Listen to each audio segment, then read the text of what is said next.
તો વર્તમાન સમયમાં યુદ્ધ જેવી પરિસ્થિતિને ધ્યાને રાખીને વડોદરા ગેસ લિમિટેડના એમડી વિનય શ્રીવાસ્તવે કહ્યું કે ગેસ લિમિટેડના વપરાશકર્તાઓ માટે ચિંતાનો કોઈ વિષય નથી અને કરેલું ગેસ પુરવઠો સંપૂર્ણપણે નિયમિત રહેશે, તેથી ગ્રાહકોએ ચિંતા કરવાની જરૂર નથી। અત્યાર સુધીમાં 1500 ઘરોમાં પાઇપલાઇન પહોંચાડવામાં આવી છે અને દરરોજ 20 નવા કનેક્શન આપવાનું આયોજન હાથ ધરાયું છે।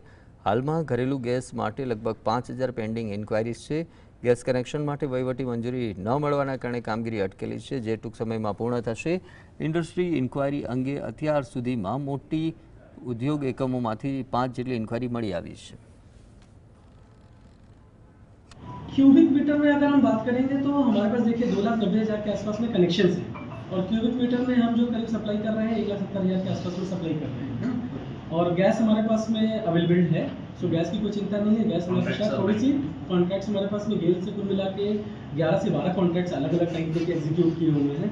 अभी हम लोगों ने पिछले 4 महीने में ही 2 नए कॉन्ट्रैक्ट साइन किए थे और हम लोगों ने कॉन्ट्रैक्ट पाइपलाइन पे भी किए हुए हैं और हमारे जो 3 LNG स्टेशन है उसके लिए भी अलग से किए हुए कॉन्ट्रैक्ट्स। तो गैस की सप्लाई की समस्या अभी नहीं है, कंफर्टेबल।